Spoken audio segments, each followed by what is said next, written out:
போது நாங்க போய் உட்காந்து பேசிக்கிட்டு இருக்கும் போது அந்த தலைவர்களை பூரா ஒண்ணு சேர்க்கக்கூடிய இது நான் கட்டாயம் செய்வோம்னு சொன்னேன். என்னைய பொறுத்து அன்னைக்கே சொன்னேன். நான் சொன்னா ஓரளவுக்கு நான் எல்லார்ட்டையும் இறங்கி பணிவா போகக்கூடிய ஆட்கள், பெரிய ஆள் சின்ன ஆளுக்கு ஈகோ எங்களை பொறுத்தவரை என்னைய பொறுத்தவரை என்னைக்கு இருக்காது, சில பேரால இருக்காது. பாண்டியார் அண்ணெல்லாம் ரொம்ப உயர்வானவர். அந்த அண்ணன்ட்டே நான் சொன்னா கேட்பாரு. எல்லார்ட்டையும் அதே மாதிரி ஒவ்வொருத்தருட்டையும் நான் பேசுறேன். உங்களை எல்லாத்தையும் நான் ஒண்ணு சேர்ப்போம், நீங்க எல்லாரும் ஒண்ணு சேர்வீங்களான்னு அன்னைக்கு நான் பேட்டியிலேயே நான் சொல்லியிருந்தேன். ஆனால் அதே மாதிரி தலைவர்கள் கூட இன்னைக்கு ஒண்ணு சேர்ந்தாச்சு. அடுத்து செய்ய வேண்டியது என்னன்னா நீங்க தான். ஓரளவுக்கு இன்னைக்கு இது வந்து முழு எழுச்சின்னு நான் சொல்ல மாட்டேன். இன்னைக்கு வந்து அமைப்பு ரீதியா நீங்க வந்திருக்கிறீங்க. பொதுமக்கள் அத்தனை பேர் இன்னைக்கு திரண்டிருந்தால், ஆனா அகனைக்கான நிப்பாட்டி வச்சுட்டாங்க. வரக்கூடிய ஆட்கள் நிப்பாட்டி வச்சுட்டாங்க. வந்திருந்தால் 1 லட்சம் பேர் வந்திருப்பாங்க.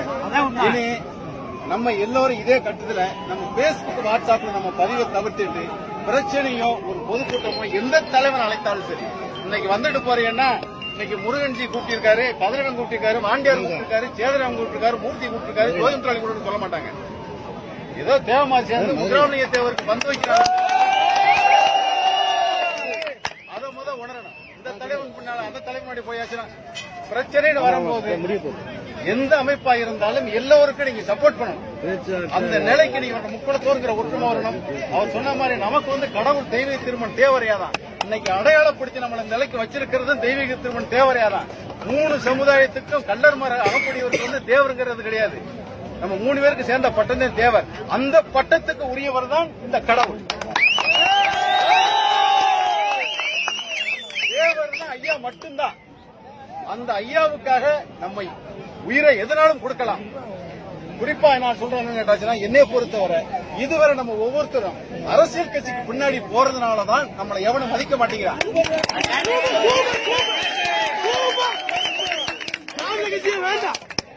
பாருங்க,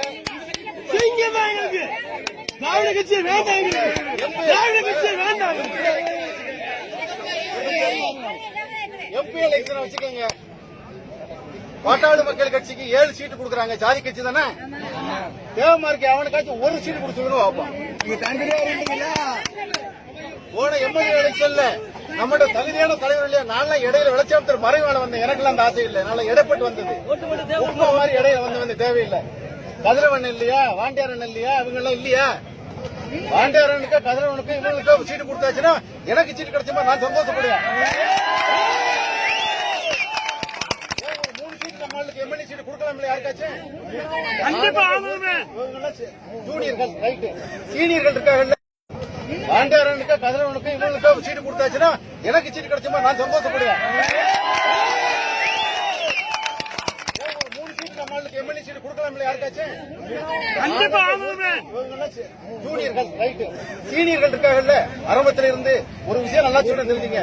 நான் ஸ்கூல்ல படிக்கும் போதே வாண்டியாரன் அப்பா குடும்பத்துல கார்லா சமயத்துல 50 கார்ல பசுமணி வரக்கூடியவங்க. 35 வந்து அவர்தான் சொல்றேன். இன்னைக்கு வந்து இந்த சமுதாயத்தில் அப்படியே செலவழிச்சு அப்படியே வந்துகிட்டு இன்னைக்கு நம்பிக்கை அவர் வந்து வெறுத்து போய் உட்காந்துட்டு அவர் நினைச்சா எதனால செய்யலாம். அந்த அளவுக்கு அவருக்கு வந்து மனவளம் இருக்கு, எல்லாம் இருக்கு, புகழும் இருக்கு, அத்தனை இருக்கு. குறைஞ்சால் கிடையாது. யார் எந்த தலைவனு ஒரு மற்ற சமுதாயத்தில் உள்ளவன சமுதாயத்தை பயன்படுத்தி சம்பாத்தியம் பண்ணிருப்பான். ஆனா நம்ம சமுதாயத்தில் உள்ள எவனாச்சும் இந்த சமுதாயத்தை பயன்படுத்தி சம்பாத்தியம் பண்ணி எவனாச்சும் ஒருத்தர் கடன்படுத்தி உட்காந்துருக்கேன். அத்தனை பேர் வாண்டியாரன் எத்தனை கோடி செலவழிச்சிருப்பாரு உங்களுக்கு தெரியாது. முருகன் இன்னைக்கு இருக்கிறாரு உங்களுக்கு தெரியும்.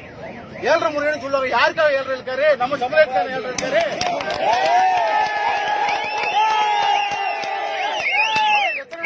எத்தனை கோடியா சேர்த்திருக்காரு என்ன சொல்லுங்க பாப்போம். திருமரன் எத்தனை கோடி சேர்த்து இருக்கிறது இவெல்லாம் செலவழிச்சுக்கிட்டு உட்காந்துருக்காரு. வண்டி குடிச்சு கொடுத்துக்கிட்டு எனக்கு எத்தனை பயிரை செலவழிக்கிறாங்க இல்லைன்னு சொல்லி. அப்ப இந்த அளவுக்கு தலைவர்கள் வந்து எல்லாருமே சமுதாயத்தில் நம்ம உங்களை அதாவது நீங்க நல்லா ஒரு விஷயம் தெரிஞ்சுக்கங்க. யாராலும் முன்னிலைப்படுத்தி நான் பின்னாடி வருவேன். இதுல எங்களுக்குள்ள ஈகோ கிடையாது. அதனால நீங்க திராவிட கட்சிகளை இந்த வட்டம் என்னைய பொறுத்தவரைலாம் நான் பின்னாடி யாரும் பொண்ணு எனக்கு எண்ணம் இல்லை. எல்லாரும் அந்த முடிவுக்கு வந்துருவாங்க. அதுக்கு பொருத்தமா நீங்களும் யாரு நின்னாலும் வாண்டியார் நின்னாலும் யாரு நின்னாலும் நீங்க ஓட்டு நீங்க சமுதாய ஓட்டு